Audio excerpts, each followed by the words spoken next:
Les parents maltraitants sont tous en eux un enfant blessé. Il y a l'enfant, ce que j'appelle l'enfant en soi. Euh, Quelque chose n'a pas fonctionné dans leur développement. Sans ça, ils ne seraient pas devenus maltraitants. Alors, ils ont pu être blessés par l'indifférence d'un parent.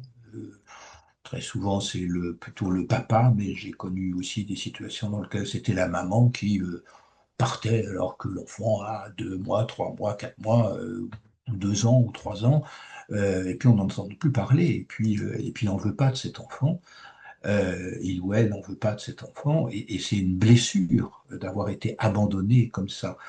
Le même genre de blessure et de question qui existe chez, mais c'est beaucoup plus évident pour eux, chez les enfants adoptés, parce que soit leurs parents sont morts, soit ils ont disparu, soit etc. Et donc cette question, elle est importante. Donc le parent a pu être blessé, il a pu être directement maltraité, agressé physiquement, sexuellement ou autrement.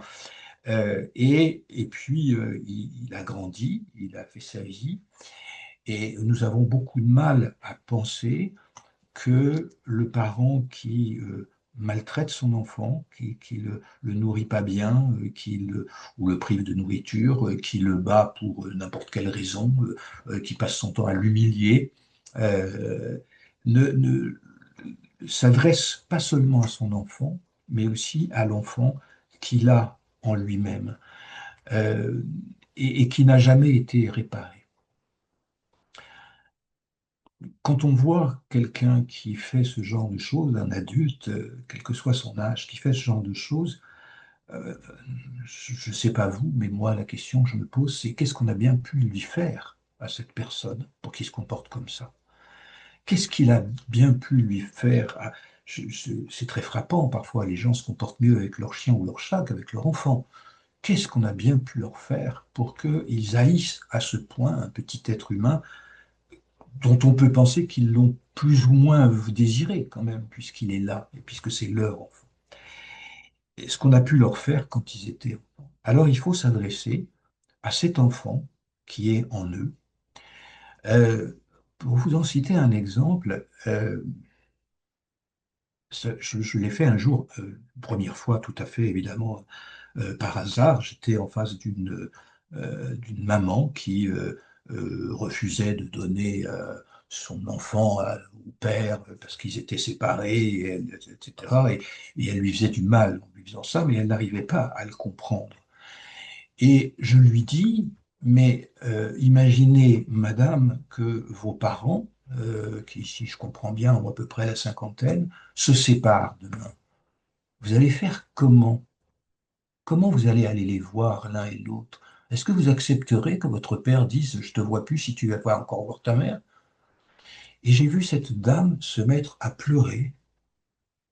Elle m'a dit mais vous savez pas ce qu'ils m'ont fait mes parents, etc.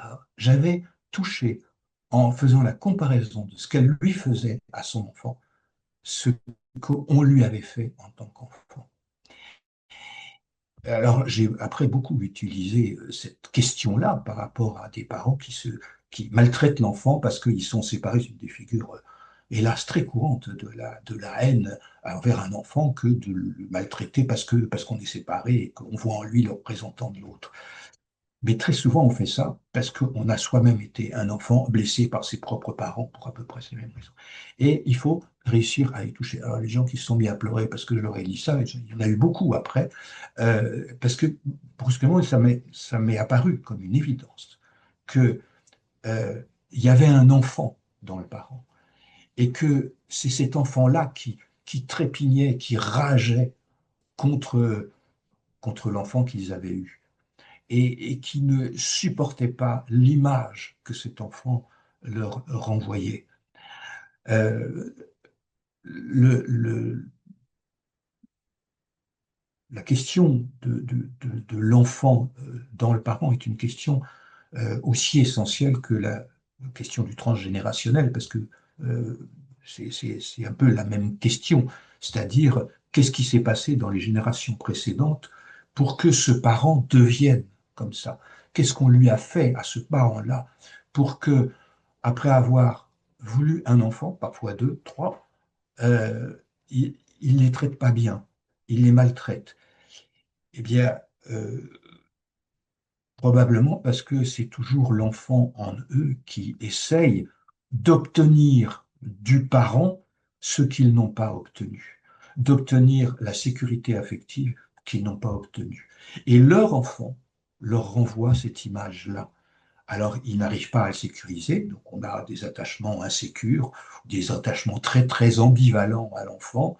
Euh, euh, des parents qui vous disent dans la même phrase que ils adorent leur enfant et il est tout pour eux, mais alors qu'est-ce qu'il est nul, et puis qu'est-ce qu'il est, etc. Et puis c'est une préoccupation tout le temps. Enfin, même à mon travail, je n'arrive pas à ne pas penser qu'il va faire ci, qu'il va faire ça. C'est-à-dire, en réalité, il me casse les pieds. Tous les jours, ça me casse les pieds d'avoir cet enfant, mais en même temps, c'est mon enfant, j'y tiens. C'est-à-dire qu'ils vous disent les deux choses à la fois, parce qu'ils sont les deux à la fois. Ils sont à la fois un parent, un adulte, responsable de l'enfant, et en même temps, ils sont un petit enfant qui trépigne et qui ont envie de se comporter comme leur enfant. Alors ça prend parfois des allures extrêmement caricaturales avec des parents qui, quand ils ont un adolescent, se comportent comme lui, adoptent ses comportements, etc., et qui évidemment ne deviennent plus des éducateurs. Et donc c'est important, très très important, d'essayer de s'adresser à l'enfant en eux.